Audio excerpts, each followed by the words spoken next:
في البدء كان الكلمة والكلمة كان عند الله وكان الكلمة الله.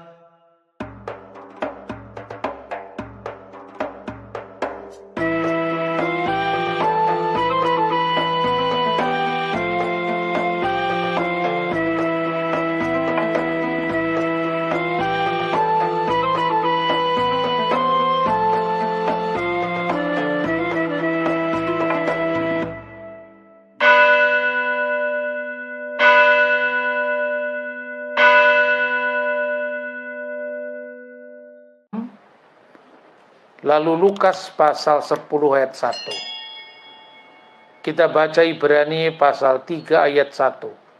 Sebab itu, hai saudara-saudara yang kudus, yang mendapat bagian dalam panggilan surgawi, pandanglah kepada Rasul dan Imam besar yang kita akui, yaitu Yesus. Matius pasal 10 ayat 5 dan 6.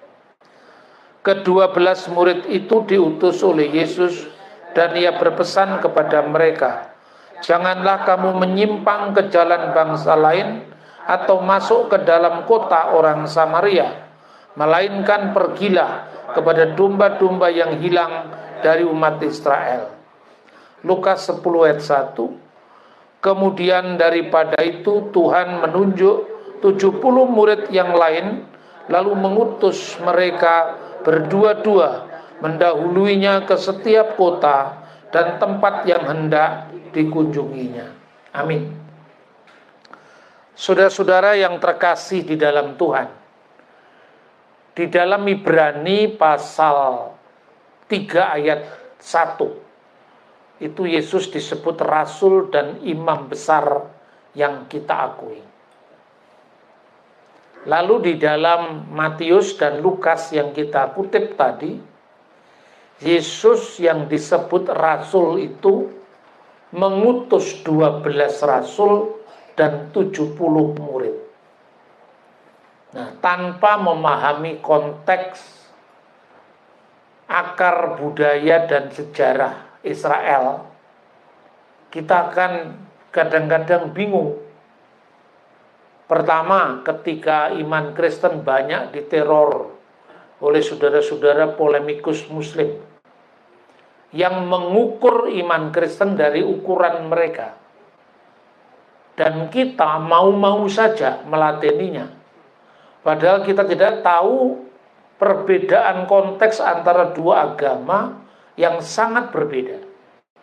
Memang sama-sama ada nabi, sama-sama ada rasul, tapi maknanya berbeda.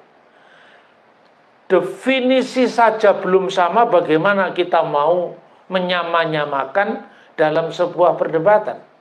Akhirnya kekristenan terus menjadi bahan bulian. Yesus itu kan rasul, dipahami secara Islam. Masa rasul kok mengutus rasul? Ya kan? Padahal konteksnya ini mesti kita paham dulu. Rasul dan nabi dalam Islam, meskipun sama-sama memakai istilah yang seakar dari bahasa Ibrani dan Arab, namun maknanya jauh berbeda. Sama-sama memakai kata Alkitab, Injil, Taurat, tapi maknanya berbeda. Yahudi dan Kristen, sekalipun pada akhirnya kesimpulannya berbeda.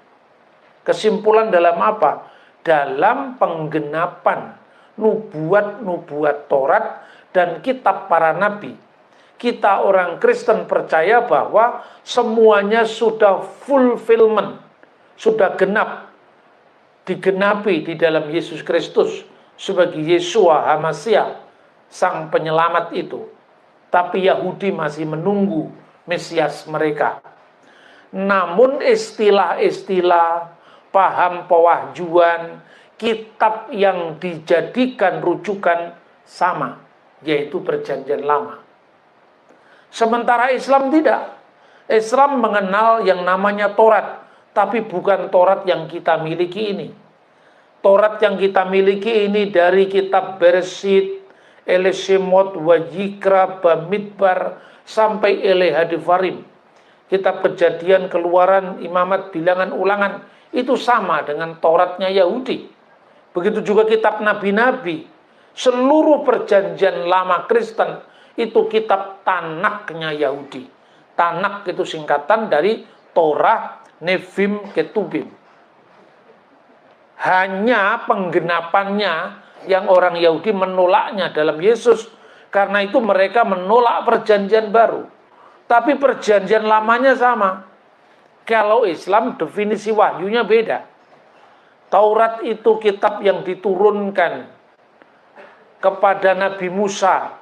Digambarkan seperti Muhammad menerima Quran yang didiktekan oleh malaikat Jibril. Begitu juga dibayangkan untuk Musa, untuk Yesus, untuk Daud, berkenaan dengan kitab Taurat, Zabur, dan Injil.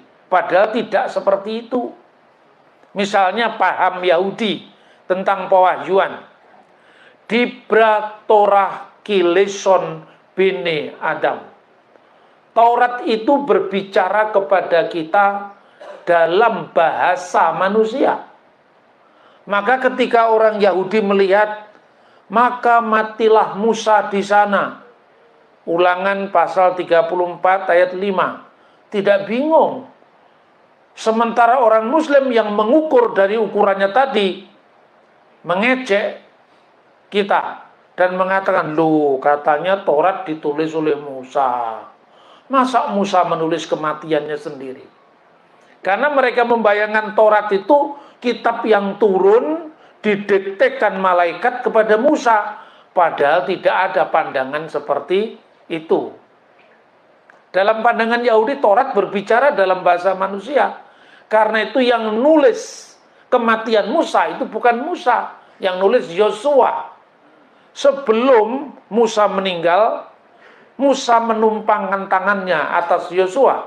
Itu artinya penerusan tongkat estafet. Maka sekalipun Musa tidak melihat tanah perjanjian, tapi Yosua lah yang menuntaskan perjalanan menuju ke tanah perjanjian. Ini perbedaan konsep. Begitu juga soal rasul dan nabi. Dalam Islam, salah satu definisi pembedaan rasul dan nabi adalah nabi setiap orang yang menerima firman-firman Allah, wahyu-wahyu Allah, tapi tidak wajib menyampaikannya kepada umat. Kalau rasul adalah orang yang menerima wahyu Tuhan, wahyu Allah, firman-firman Allah, namun wajib menyampaikannya kepada umat manusia. Jadi, rasul itu sudah pasti nabi, nabi belum tentu rasul. Definisi seperti ini tidak dikenal dalam Yahudi, tidak dikenal dalam Kristen. Karena itu ketika diterapkan langsung, mereka mengejek kita. Nah, sudah-sudah kita akan paham bagaimana rasul mengutus rasul. Nah, harus lihat konteksnya. Rasul itu apa? Dalam bahasa Yunani, rasul itu apostolos. Nah, kata apostolos itu artinya utusan. Kata apostolos ini dipakai sebelum zaman Kristen. Ketika Alkitab kita diterjemahkan dalam bahasa Yunani yang dikenal Septuaginta. Dari kata Ibrani saliyah. Makanya kalau kisah para rasul itu bahasa Ibraninya Sefer Maase Haselihim. Kitab perbuatan dari rasul-rasul. Selah bahasa Aram. Salehim. Itu maknanya apa? Maknanya adalah utusan. Sama dengan istilah Arab utusan. Namun utusan dalam konteks apa? Seliyah ini. Bukan sama dengan definisi Islam. Yang pertama, saudara-saudara, jabatan imam besar bagi orang Kristen itu salah satu dari apa yang dilanjutkan dari harapan mesianik bangsa Israel bahwa Hamasya Sang Mesias itu nabi, imam, dan raja. Yesus adalah nabi juga. Itu nubuatan dalam kitab Ulangan pasal 18 ayat 15. Nebi mihirbeka meaheka kamoni asher yakim leka adunai alaf tismaun. Seorang nabi di tengah-tengahmu. Mihirbeka artinya di tengah-tengah Israel. Meaheka di antara saudaramu, di antara saudara-saudara 12 suku Israel tadi. Musa lahir dari suku Lewi, Yesus lahir dari suku Yehuda. Yang seperti aku, Yakim leka Adonai, akan dibangkitkan oleh Tuhan Elohenu Allah kita. Hendaklah yang kamu dengarkan. Jadi nabi yang seperti Musa itu nabi Eksodus, nabi pembebas. Musa membebaskan Israel dari penindasan di tanah Mesir. Yesus membebaskan seluruh umat manusia dari perbudakan dosa-dosa. Itu maknanya Mesias sebagai nabi. Yang kedua, Mesias sebagai raja. Raja yang kekal. Disebut dalam bahasa Aramaik Malka Mesiha. Orang-orang Yahudi di abad pertama menolak Yesus karena mereka membayangkan raja itu raja dunia. Raja politik. Raja yang membebaskan bangsa Israel dari penindasan bangsa lain. Dan itu tidak ditemui pada sosok Yesus ketika Yesus mengatakan, kerajaanku bukan dari dunia ini. Ini alasan kenapa orang Yahudi pada zaman Yesus menolak Yesus dan menerima Simon Bar Kokhba sebagai Mesias pembebas Israel dari penindasan Yunani. Sekalipun pemerintahan Simon Bar Kokhba hanya bertahan 3 tahun. Antara tahun 132 setelah Masehi sampai 135. Setelah itu Hadrianus kembali menghancurkan Yerusalem dan bangsa Yahudi terserak-serak ke seluruh muka bumi sampai kembali lagi merdeka tahun 1948. Ini Mesias sebagai raja. Yesus dipahami oleh gereja, oleh umatnya sebagai raja segala raja. Raja yang kekal, bukan raja duniawi yang terikat oleh ruang dan zaman. Yang ketiga, Yesus adalah imam besar. Dalam makna inilah nanti Yesus disebut rasul. Yesus disebut imam besar, tapi bukan Imam Mahdi, bukan. Imam Mahdi itu versi Islam. Kadang-kadang orang Kristen itu punya kelemahan juga. Kelemahannya kalau ada saudara-saudara sebelah masuk Kristen, dielu-elukan, lalu dia mengatakan Yesus itu Imam Mahdi. Salah, Yesus bukan Imam Mahdi. Yesus itu imam besar.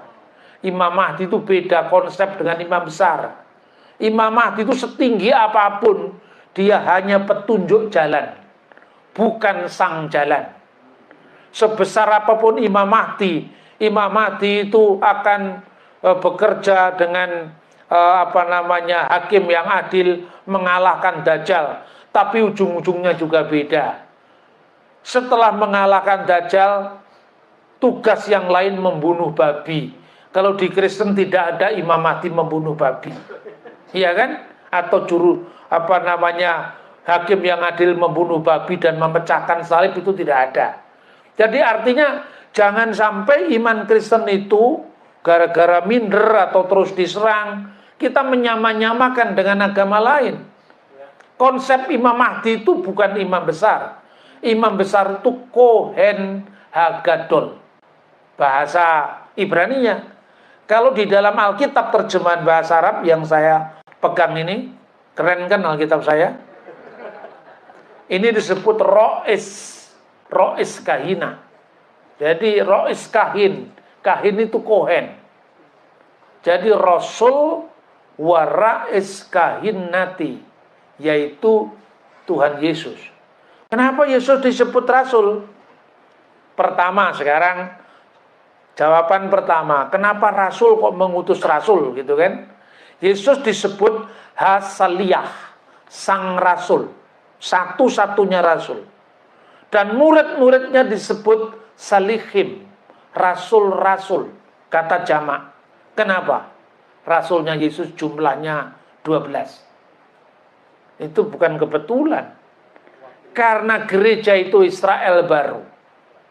Maka gereja seperti jumlah Israel yang jumlahnya 12 suku, simbolisnya gereja juga jumlahnya dipimpin, diawali oleh pewartaan para murid Yesus yang jumlahnya 12. Makanya tadi Tuhan Yesus mengutus 12 muridnya, lalu diutus, jangan kamu melewati batas-batas Israel.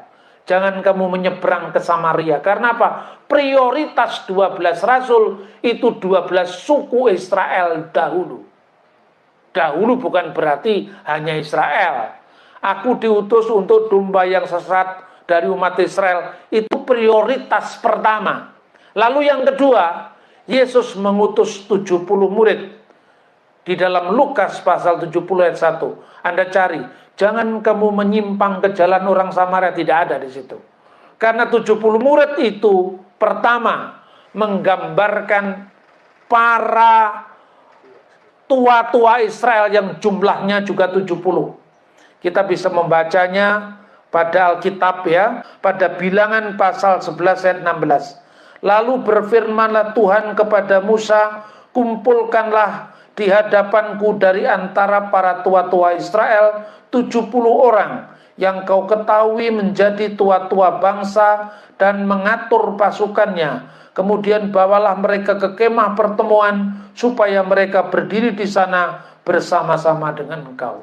Tuhan menjawab keluhan Musa. Tugas ini begitu besar, mengatasi daripada kira-kira keterbatasan saya. Lalu Tuhan menjawab dengan 70 tua-tua yang membantu Musa. Yang kedua, 70 itu juga simbol bangsa-bangsa lain. Dalam Kejadian pasal 10 itu dikenal 70 bangsa-bangsa. Keturunan Nuh itu. Dari Sem, dari Ham, dari Yafet. Jumlahnya 70. Dan simbol 70 ini sampai hari ini dipakai oleh orang Yahudi. Kalau Anda pergi ke Israel, ada program-program di jalan-jalan itu ditulis, di spanduk, kadang-kadang di stiker. Itu ada webnya, www.7470. Apa artinya itu? 7 untuk 70. 7 itu maksudnya 7 hukum Nuh untuk 70 bangsa-bangsa. Sekalipun jumlahnya bangsa sekarang tidak hanya 70. Ya kan? Tapi 70 itu simbol seluruh bangsa-bangsa, bukan Yahudi. 7 hukum Nuh itu bagi orang Yahudi adalah bangsa-bangsa lain. Ini tidak berlaku hukum Musa. Ini harus kita pahami supaya kita tidak memfitnah Rasul Paulus. Paulus pencipta agama Kristen. Paulus membebaskan orang untuk tidak mematuhi hukum Taurat. Makanya Kristen makan babi. Itu gara-gara Paulus. Mungkin Paulus juga nggak pernah makan babi.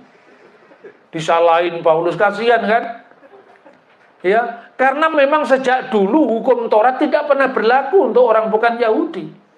Lalu untuk orang bukan Yahudi berlaku hukum apa? Itulah ya oleh orang Yahudi disebut dengan Sefa Misfot Bene Noah. 7 hukum bagi keturunan Nuh. Makanya keturunan Nuh itu bangsa-bangsa selain Yahudi itu mewakili 70 tadi. Makanya 7 hukum Nuh ini, Abu Tasarah, larangan penyembahan berhala. Kedua, Gelilat Hashem, harus hormat kepada Tuhan, tidak boleh menista Tuhan. Ketiga, Gilui Arayot, yaitu menghindari imoralitas seksual, percabulan. Keempat, yang disebut Sefikut Damim, pertumpahan darah. Kelima, yang disebut Gesel, Gesel tindakan kekerasan yang anti kemanusiaan. Kemudian yang dikenal dengan efer min hakai, dilarang makan binatang yang mati dicekik, binatang yang diterkam binatang buas, itu disebut bangkai. Makanya dalam kitab imamat bangkai boleh dikasih kepada bangsa lain, bukan bangkai busuk yang dikasih, bukan. Artinya binatang yang disembelih secara di luar hukum Yahudi. Kenapa dibolehkan kepada bangsa lain? Lah karena bangsa lain punya agama sendiri. Alkitab justru menjamin kebebasan beragama. Luar biasa itu. Itu jauh sebelum deklarasi HAM muncul. Alkitab sudah mengenal yang namanya pluralisme hukum. Boleh kau jual kepada orang asing. Karena orang asing tidak tunduk kepada hukum Taurat. Makanya Paulus mengatakan, kamu kalau disuruh makan, ini binatang yang dipersembahkan kepada berhala, jangan kamu makan. Karena saudaramu yang lemah iman jadi tersandung. Tapi 1 Korintus pasal 10, kalau kamu ke pasar beli daging, tidak usah ditanya silsilahnya yang menyembelih siapa. Tidak usah ditanya disembelih atas nama apa. Beli aja, itu higienis itu. Di ajaran Kristen itu paling masuk akal kan. Tapi kalau orang tidak paham karena mainnya kurang jauh, suka nuduh. Wah, ini bangkai boleh dimakan, orang bukan Yahudi. Kan gitu. Padahal konteksnya itu apa yang dikatakan dalam hukum Nuh tadi, yaitu efer min hakai, dilarang makan binatang yang mati dicekik. Lah, karena bangsa-bangsa itu memiliki aturan hukumnya sendiri, maka selenggarakanlah mahkamah yang adil, namanya dinin. Itu hukum Nuh. Bagi siapa? 70 bangsa. Jadi kenapa 12, kenapa 70? Clear.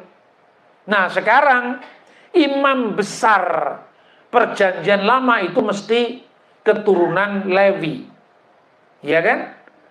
Sekarang Yesus bukan keturunan Lewi, Yesus adalah keturunan Yehuda. Makanya imam besar perjanjian baru itu modelnya seperti Melkisedek. Kenapa Melkisedek? Melkisedek itu kalau dicari silsilahnya di Imamat Harun nggak ketemu, memang dia lebih dulu daripada Harun. Kalau menurut tafsiran Yahudi, Melkisedek itu Sem yang masih hidup generasi 10 setelah Nuh. Ini tafsiran Yahudi. Jadi dia imam untuk bangsa-bangsa bukan Yahudi. Itu imam pertamanya Melkisedek. Makanya kalau menurut ukuran hukum Musa, tidak berbapa, tidak beribu, tidak bersilsilah. Kenapa? Karena silsilah bapaknya tidak ada, ibunya tidak ada. Karena memang dia hadir sebelum zamannya Musa. Bukan berarti Melkisedek itu tidak punya bapak beneran, tidak punya ibu beneran. Ini konteksnya apa? Anda bisa paham ayat 14-nya. Karena Tuhan kita itu lahir dari suku Yehuda, dan tentang suku ini tidak ada ketentuan tentang imam. Maka keimamatan Yesus adalah keimamatan paripurna, sehingga dia disebut sebagai imam besar perjanjian baru. Nah, imam besar perjanjian baru sama dengan imam besar perjanjian lama, tugasnya sebagai utusan Allah untuk korban penebusan dosa. Nah itulah maknanya Yesus disebut utusan. Bukan utusan itu manusia biasa. Coba kita lihat lagi ayatnya. Karena kalau kita menyamakan iman kita dengan agama lain, ya kita bingung sendiri. Coba kita baca ayatnya. Yohanes pasal 6 ayat 38 ayat sampai dengan 41. Ya, ayat 38 saya baca, nanti Anda ayat 39. Saya membaca ayat 40, nanti Anda membaca ayat 41. Sebab aku telah turun dari surga bukan untuk melakukan kehendakku, tetapi untuk melakukan kehendak Dia yang telah mengutus aku. Dan inilah kehendak Dia yang telah mengutus aku, yaitu supaya dari semua yang telah dilakukannya pada jangan ada yang hilang, tetapi supaya kebangkitan pada hari kiamat. Sebab inilah kehendak Bapakku, yaitu supaya setiap orang yang melihat anak dan yang percaya kepadanya beroleh hidup yang kekal, dan supaya aku membangkitkannya pada akhir zaman. Maka bersungguh-sungguhlah dari muda Tuhan dia, agar dia mengatakan, akulah roti yang telah turun dari surga. Amin. Jadi inilah makna pengutusan Yesus. Yesus diutus oleh Bapaknya, konteksnya bukan melakukan kehendakku, tetapi untuk melakukan kehendak Dia yang telah mengutus aku. Aku diutus dari mana? Sebab aku telah turun dari surga. Apa Nabi Muhammad turun dari surga? Tidak. Apakah Musa turun dari surga? Tidak. Apakah nabi-nabi turun dari surga? Tidak. Jadi ini bedanya Yesus dengan nabi yang lain. Sekalipun Yesus juga disebut nabi, tapi perutusannya dia pengutusan yang berbeda, karena dia utusan yang dari surga. Siapa yang mengutus Yesus? Bapaknya sendiri. Inilah kehendak Dia yang telah mengutus aku. Jadi Yesus diutus oleh Bapaknya. Pengutusan itu luar biasa, supaya jangan ada yang hilang, tapi supaya dibangkitkan pada akhir zaman. Kubangkitkan pada akhir zaman. Apa nabi-nabi yang lain membangkitkan dari akhir zaman? Tidak. Lebih-lebih kenapa orang Yahudi bersungut-sungut dan marah? Karena Yesus mengatakan, akulah roti yang turun dari surga. Dan nabi-nabi tidak ada yang turun dari surga. Maka Yesus disebut utusan. Utusan itu ya yang sama dengan kata rasul. Itu sama dengan bahasa lain. Tapi hakikatnya berbeda, karena Yesus utusan yang dari surga. Nah, itulah sebabnya kita baca satu ayat lagi. Misalnya Galatia pasal 4 ayat 4. Coba Anda baca Galatia pasal 4 ayat 4. Tetapi setelah genap waktunya,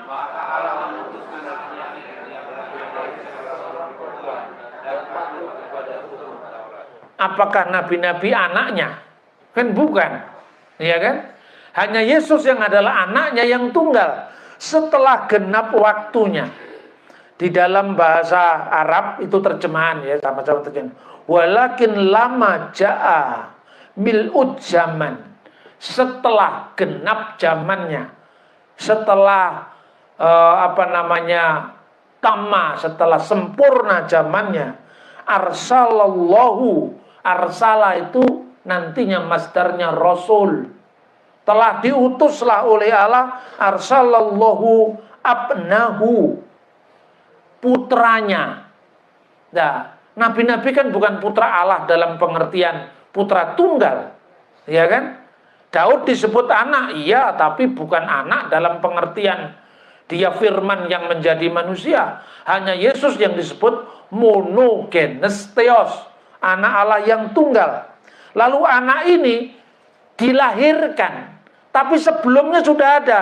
Di mana? Di surga. Dilahirkan untuk apa? Mauludan min imra'atin. Lahir dari seorang perempuan. Kenapa dikatakan lahir dari seorang perempuan? Bahasa aslinya sesungguhnya gunaikos.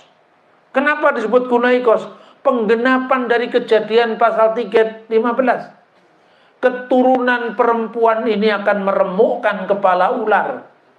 Dan ular akan meremukkan tumitnya. Itu saat apa itu? Penyalipan.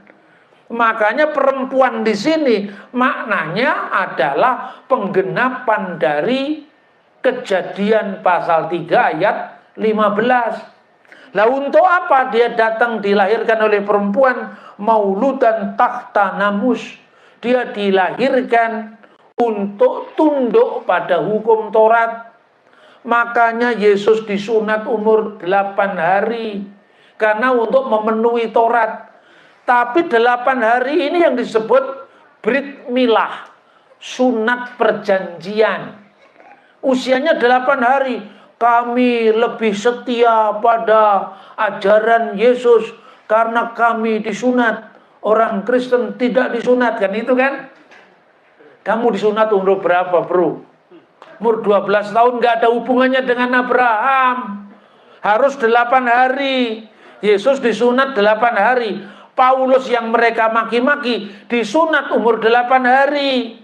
Saya disunat umur 13 tahun. Tapi itu bukan sunat Abraham, sunat tradisi, ya kan? Umur 12 tahun Yesus dibawa ke Bait Allah. Untuk apa? Bar mitzvah. Dia tunduk pada Taurat dulu untuk menggenapi Taurat. Karena dia orang Yahudi. Makanya lahir dari seorang perempuan dan tunduk kepada hukum Taurat. Yesus muncul di depan umum usia 30 tahun. Lalu usia 12 sampai 30 kemana? Ini mainnya kurang jauh lagi. Jangan mencari sweet 17 pada kehidupan orang Yahudi pada zaman Yesus. Sweet 17 itu budaya orang bule. Tidak ada itu di Israel. Karena apa? Kitab Bilangan pasal 4. Kumpulkanlah orang-orang Israel antara umur 30 sampai 50 tahun. Kenapa 30 sampai 50 tahun? Dia bertugas di kemah suci. Jadi kalau usianya belum 30, belum boleh pelayanan di kemah suci. Sampai 50 tahun, karena 50 tahun itu usia memberi nasihat, kematangan usia. Makanya ketika Yesus mengatakan, Abraham melihat hariku dan dia akan bersuka cita karena ia telah melihatnya. Apa reaksi orang Yahudi? Umurmu belum sampai 50 tahun. Bahkan engkau belum waktunya memberi nasihat. Bagaimana engkau katakan seperti itu? Ini semua berkaitan, bukan sekedar kebetulan. Ya kan? Umur 50 tahun. Kemudian umur 60 tahun itu usia tua. 70 tahun bagi kebudayaan orang Yahudi itu usia manusia. Maka kalau manusia itu usianya cuma 70 tahun sejak zaman Musa itu. Kalau kuat 80 tahun. 80 tahun itu tambahan usia. 90 tahun itu usia mulai bungkuk. 100 tahun seolah-olah mau mati dan meninggalkan dunia ini. Itu ada di dalam budaya Yahudi. Dalam Talmud namanya Traktat Pirkei Avot 1. Itu semua bisa dibuktikan. Tapi orang sudah terlanjur sombong dulu. Ya kan? Kami disunat. Kalian tidak disunat. Paulus membatalkan sunat. Di mana Paulus membatalkan sunat bagi Yahudi? Itu dalam Galatia. Yang dilarang sunat itu kan Titus. Titus kan orang Yunani. Orang Yunani tidak pernah berlaku brit milahnya Musa. Tapi Rasul Paulus di dalam Kisah Rasul 16 menyunatkan Timotius. Artinya apa? Artinya bahwa yang Yahudi berlaku hukum Musa, yang bukan Yahudi berlaku hukum Nuh tadi. Itulah makna angka 70. Selain 70 itu adalah 70 tua-tua Israel. 70 itu artinya bangsa-bangsa. Dan untuk 70 Rasul Yesus, 70 murid Yesus, tidak perlu dikatakan, jangan kamu menyimpang jalan kepada orang Samaria. Universal. Dan nanti kedua-duanya juga akhirnya universal ketika Yesus sudah dibangkitkan, di mana tidak ada lagi perbedaan Yahudi dan bukan Yahudi, laki-laki, perempuan, budak maupun merdeka, semua dipersatukan dalam satu payung, yaitu gereja yang satu, kudus, katolik, dan apostolik. Gereja yang satu, kudus, am, dan rasuli. Nah itu saudara-saudara. Lalu kita lanjutkan ayatnya. Maliaki pasal 3 ayat 1. Lihat, aku menyuruh utusanku supaya ia mempersiapkan jalan di hadapanku. Dengan mendadak Tuhan yang kamu cari itu akan masuk ke baitnya. Malaikat perjanjian yang kamu kehendaki itu sesungguhnya ia datang, firman Tuhan semesta alam. Dengan mendadak Tuhan yang kamu cari itu akan masuk ke baitnya. Lihat, aku menyuruh utusanku. Ini bahasa aslinya hineni saliyah malaki. Nah digunakan kata-kata saliyah dan malak. Malak itu maknanya lebih dari sekedar malaikat. Nah ini juga malaikat itu sebetulnya kata jamak. tapi gara-gara Quran, gara-gara bahasa Arab Quran maksudnya, maka kata malaikat kadang-kadang diterapkan juga untuk yang tunggal. Malaikat Jibril. Malaikat itu sebetulnya bentuk jamak. Kalau dalam Alkitab bahasa Arab itu ya Jibril al-Malak. Jibril sang utusan. Kalau malaikat itu jamak. Itu gara-gara misalnya dalam Quran ketika misalnya malaikat menampakkan diri kepada Maria, memberi kabar gembira kedatangan Yesus, bunyinya tetap jamak. Idzqolatil malaikatu ya Maryam innallaha yubasyiruki bikalimati min husmuhul masih Isa ibnu Maryam wajihan fid dunya wal akhirati wa minal muqarrabin. Misalnya di sini, berkatalah malaikat ya Maryam. Berkatalah malaikat, idzqolatil malaikat ya Maryam. Kalau dalam Alkitab bahasa Arab selalu kalau Jibril muncul ya Jibril al-Malak, bentuk tunggal. Tapi ya sudahlah, memang beda ya beda, tidak usah dipersoalkan. Tapi yang ingin saya sampaikan itu, jangan mengukur agama orang dari ukuranmu. Kita pun juga tidak mengukur orang Hindu dari ukuran kita. Itulah kunci perdamaian. Itulah kunci saling hormat menghormati. Jangan yang kedua sok tahu. Wah, ini kalau begitu Yesus itu rasul. Rasul kok mengutus rasul. Terus dinyanyikan dengan ejekan. Rasul mengutus rasul. Nah, itu kan juga tidak bijak seperti itu, ya kan? Nah, kita perhatikan di dalam Maleakhi ini. Dikatakan apa sih makna ayat ini? Sebetulnya ayat ini maknanya nubuatan mesianik. Jadi yang disebut dengan malak di sini atau Salih Malaki, yaitu utusanku. Utusanku ini Mesias sebetulnya. Dan kemudian dikatakan supaya ia mempersiapkan jalan di hadapanku. Dengan mendadak atau dengan tiba-tiba Tuhan yang kamu cari itu akan masuk ke baitnya. Perhatikan, masuk ke bait Allah. Berarti tafsiran tentang Saliyah, ya, sang rasul ini terkait dengan kata malak ini juga itu berkaitan dengan ritus bait suci. Ritus bait suci itu puncaknya, pemimpinnya siapa? Imam besar. Yesuslah imam besar perjanjian baru. Maka Yesus disebut Saliyah karena ini merupakan penggenapan dari Maleakhi pasal 3 ayat 1. Lihatlah telah kuutus utusanku. Di sini kata Saliyah dan kata malak muncul bersama-sama. Saliyah itulah fungsi imam besar yang diutus oleh Allah di bait suci. Lalu yang kedua, istilah utusan perjanjian atau malaikat perjanjian. Malak haberit. Ini utusan perjanjian dalam konteks Yesus perjanjian baru. Maka Yesus disebut imam besar perjanjian baru. Di sini digunakan kata malak, utusan perjanjian, malaikat perjanjian. Kata malaikat tidak harus bermakna malaikat Gabriel, Mikael, tidak. Makanya dalam kitab Wahyu malaikat diterapkan untuk penilik jemaat. Katakanlah kepada malaikat jemaat yang ada di Laodikia. Itu konteksnya ini juga. Jadi konteksnya malak bisa bermakna malaikat dalam pengertian Gabriel, Mikael, juga bisa bermakna utusan kongregasi yang berfungsi sebagai penilik jemaat, yang berfungsi sebagai pemimpin jemaat, yang berfungsi sebagai episkopos dari jemaat. Dan konteksnya mula-mula Yesus adalah Saliyah dan Yesus juga adalah malak haberit. Dua-duanya diterapkan pada sosok yang satu, Yesus Kristus. Saliyah itu utusan Bapaknya tadi. Untuk apa? Untuk penyelamatan. Dan konteks malak haberit itu konteksnya imam besar perjanjian baru.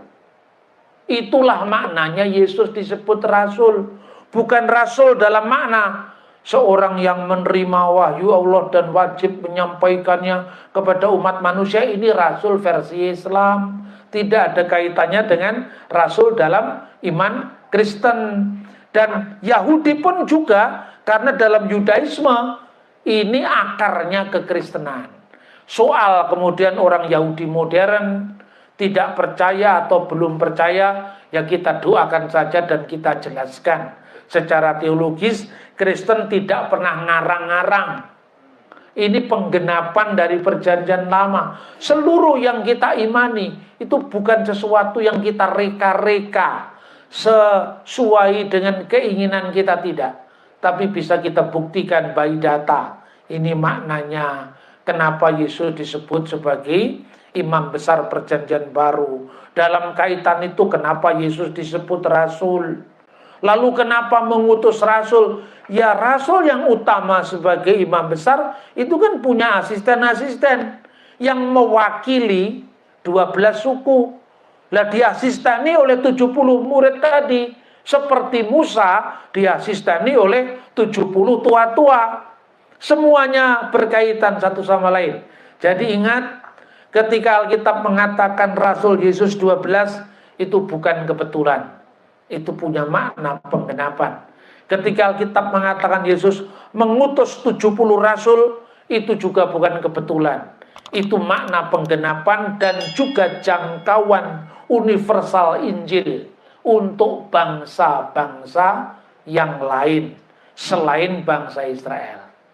Nah, kiranya firman Allah ini semakin memantapkan iman percaya kita dalam kita mengiring Tuhan Yesus. Sejarah yang penuh bukti adalah mitra bagi iman kita yang penuh bakti. Tuhan memberkati kita. Amin.